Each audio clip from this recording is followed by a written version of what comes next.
Hello friends, welcome to home food recipes. આજે આપણે બનાવશું દિવાળી સ્નેક માટે ગળ્યા શક્કરપારા, જે બનાવવા ખૂબ જ ઇઝી છે। તો ચલો એ માટેની સામગ્રી જોઈ લઈએ। ગળ્યા શક્કરપારા બનાવવા માટે મેં અહીં લીધો છે 1 કપ જેટલો મેંદો અને 1 કપ જેટલો ઘઉંનો લોટ। તમે જો ચાહો તો ખાલી 2 કપ મેંદો કે ખાલી 2 કપ ઘઉંનો લોટ એકલો પણ લઈ શકો છો। મેં અહીંયા બંને અડધા અડધા લીધા છે। આ મેં લીધો છે 1/4 કપ જેટલો રવો, બારીક રવો છે આ। પોણો કપ જેટલી દળેલી ખાંડ, અડધા કપથી થોડીક વધારે ખાંડ છે આ।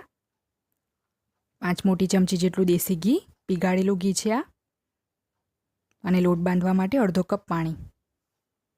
તો સૌથી પહેલાં વાસણમાં આપણે મેંદો નાખી દઈશું, ઘઉંનો લોટ પણ નાખી દઈશું, રવો પણ નાખી દઈશું અને આ ત્રણેયને આપણે એક વખત સારી રીતે મિક્સ કરી લઈશું। મેં ત્રણેયને ચાળીને લીધા છે। હવે આપણે આમાં દળેલી ખાંડ નાખશું। દળેલી ખાંડને આપણે સારી રીતે લોટમાં મિક્સ કરી લેવાની છે। અને જો તમે નોર્મલ આખી ખાંડ લેતા હોય તો એને ગરમ પાણીમાં ઓગાળીને નાખો। આ 5 મોટી ચમચી જેટલું ઘી છે, જેમાં પહેલાં થોડુંક નાખશું અને સારી રીતે મિક્સ કરી લેશું। લોટમાં સારું બાઇન્ડિંગ આવવું જોઈએ। તો આ બાકીનું ઘી પણ નાખી દઈશું। તો ટોટલ 5 મોટી ચમચી જેટલું ઘી યુઝ થયું છે। તો હવે આપણે આને સારી રીતે મિક્સ કરી લેશું।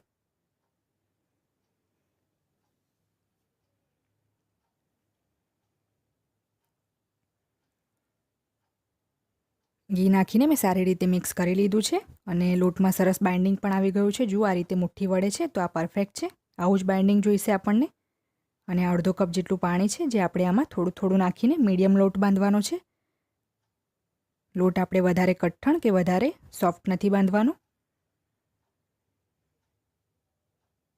તો થોડું થોડું પાણી નાખીને આપણે લોટ બાંધી લેશું। તો આ લોટ મેં બાંધી લીધો છે અને અડધા કપ પાણીમાંથી ફક્ત 1 મોટી ચમચી જેટલું જ પાણી આપણું બચી ગયું છે।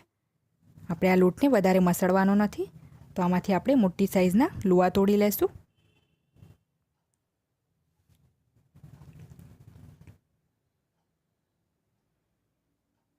તો મેં 3 મોટી સાઇઝના લુઆ તોડી લીધા છે। હવે આપણે આને વણી લેશું। એકદમ જાડા રાખવાના છે શક્કરપારા। તો સહેજ પણ પતલી રોટલી નથી કરવાની। જો આ રીતે સાઈડ પરથી ફાટવા લાગે તો ચિંતા બિલકુલ ના કરતા, ઘી નાખવાને લીધે આ થયું છે, પણ એનાથી આપણા શક્કરપારા એકદમ ખસ્તા બનશે।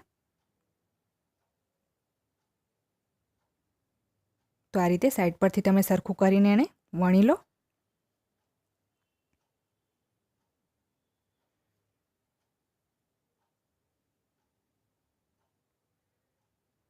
તો મેં એકદમ જાડો રોટલો વણી લીધો છે। હવે આપણે આની સાઈડ કટ કરી લેશું સૌથી પહેલાં, જેથી આ જે ક્રેકવાળો પાર્ટ છે એ નીકળી જાય।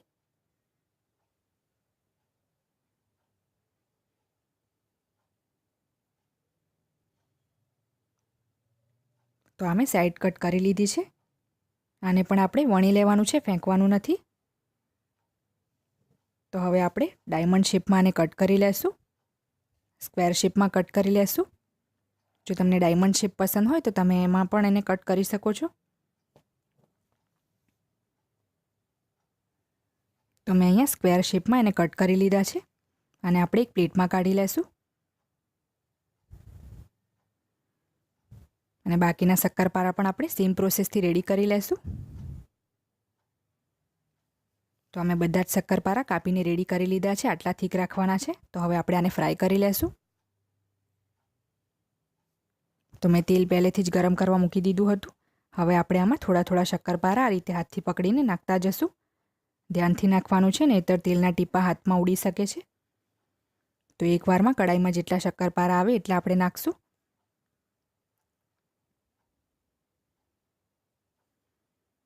તો આ રીતે એક વખત જારાથી એને હલાવી લેવાનું છે, જેથી એ નીચે તળિયામાં ચોંટે નહીં। અને ધીમા તાપે આપણે આને લાઇટ બ્રાઉન કરીશું।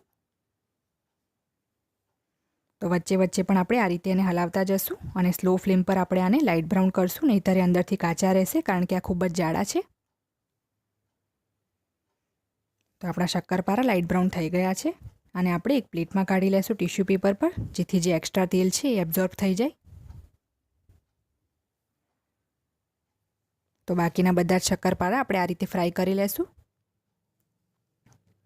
તો ફ્રેન્ડ્સ, રેડી છે આપણા સ્વીટ શક્કરપારા, જેને તમે વાર તહેવારે કે કોઈ પણ દિવસે બનાવીને ખાઈ શકો છો.